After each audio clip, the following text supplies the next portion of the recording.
In the modern world, copper is a protagonist. It's in our smartphones, in electric cars, in the pipes of our homes, and in the vast energy grids that power entire cities. Its versatility, conductivity, and resistance make it one of the most essential metals for society. But have you ever stopped to think about where it comes from?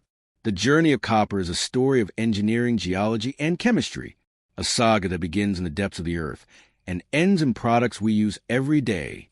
Let's dive into this universe and understand the industrial process that transforms rocks into a valuable metal. If you want to see how rocks become the metal that powers our world, hit that subscribe button and drop a comment telling us what industrial process you want to see next. Copper's unique properties. Copper is one of the best conductors of heat and electricity. It has exceptional resistance to corrosion. It's highly flexible and malleable and can be recycled indefinitely. It's found in the Earth's crust, in the most superficial layer of our planet, mainly in sedimentary rocks. And its extraction is a complex process that includes several stages. Exploration and discovery. The first stage consists of identifying areas with potential for copper or deposits. This requires geological studies, sample analysis, and prospecting techniques to find locations where copper is present in economically viable concentrations. When a copper mine is found, everything is prepared to begin extraction. But before reaching the valuable ore, it's necessary to remove enormous layers of waste material. In some areas, the mineral deposit reaches 100 meters in depth, which requires the use of colossal machinery and tons of explosives. The blasting process. To extract a rock that contains copper, an enormous drilling machine is used that makes about 130 holes, known as blast holes, at least 16 meters deep, equivalent to the height of a 5-story building. Into each hole, a powerful mixture of ammonium nitrate and fuel is introduced, plus a certain amount of a self-explosive called ANFO. Then it's filled with waste material. From a safe distance, an operator triggers the charges, causing the explosions to detonate in series. Each detonation is so powerful it could bring down an entire building. The time between one explosion and another is approximately 2 milliseconds. This detonation pattern is designed to break up the maximum amount of rock with copper content. Thanks to technology and the explosion patterns that are designed, the explosive energy fragments the underground rock, minimizing the dispersion of material and dust. Loading and transport. After the explosion or loading begins, giant machines lift the material with their huge buckets and deposit it into enormous mining trucks. To obtain 1 ton of copper, nearly 200 tons of ore are extracted. The excavators collect the rock, lifting almost 80 tons at once. This rock contains less than 5% copper. The trucks measure almost 7 meters in height and have a capacity of up to 400 tons.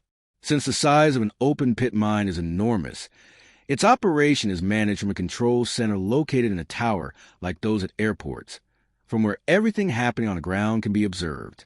Processing methods. But how does an ore rock transform into one of the most used metals in the world? Liberating copper from the ore requires different techniques that vary depending on whether the ore is oxide or sulfide type. Oxide or processing, leaching. To process oxide ore, the rocks are stacked in special leaching areas. The material is deposited on the periphery of the mine to begin the leaching process. There they are irrigated with diluted solution of sulfuric acid. For weeks, this acid slowly infiltrates through the rock, dissolving the copper.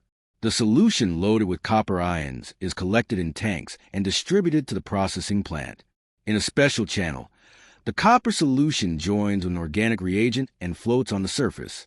Next, an acidic solution is added that increases the copper concentration and makes it electrically conductive. The solution is transferred to a series of tanks with thin copper plates called cathodes. An electric current is applied, and the copper ions begin to deposit on the plates. In just 10 days, each one reaches a thickness of 2.5 centimeters. The purity reaches almost 100%, which is essential if the copper will be used to manufacture electrical products. Sulfide ORE processing. Milling extracting copper from sulfide rock is a more complex process. It begins in a giant drum known as a mill. Inside it, steel spheres crush the wet rocks into fragments. Upon leaving the mill, the material passes through a perforated conveyor belt that separates the smaller pieces. These fragments continue to secondary mills. The larger stones return to the mill for another round of grinding. Once pulverized, chemicals are added that coat the copper particles, and a foaming substance is mixed in. The mixture enters flotation tanks, where bubbles drag the particles to the surface. This copper-rich foam is collected and filtered to obtain a concentrate with a purity of at least 30%. Smelting process. The next step occurs at the smelting plant. The concentrate travels by train to enormous yards, where it's mixed in layers with silica sand, known as flux. This sand helps eliminate impurities during smelting. At extreme temperatures, the mixture transforms into an incandescent liquid. The slag, composed of iron and other minerals, floats while the copper sinks.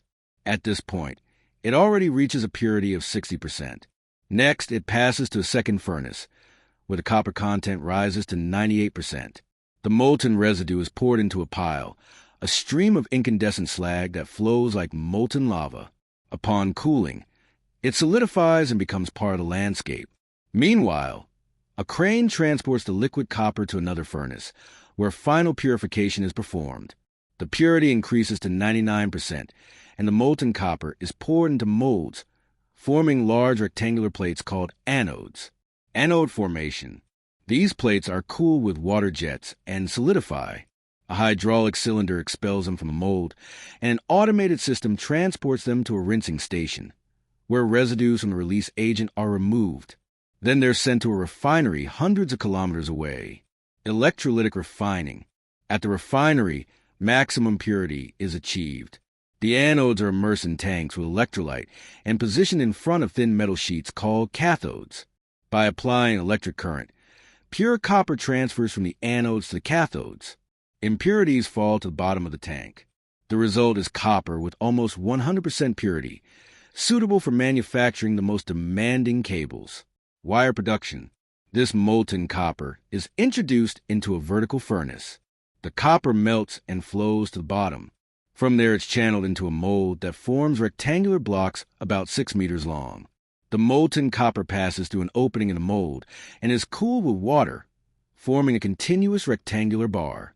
Rollers significantly reduce its diameter.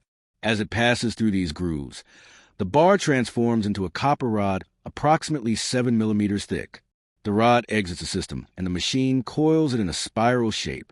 Next, a machine compresses a copper roll, so it occupies less space during transport.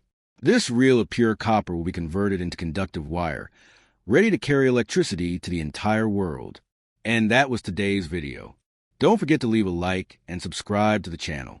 Drop a comment below telling us what industrial process you'd like to see broken down next. From steel manufacturing to semiconductor production, we want to know.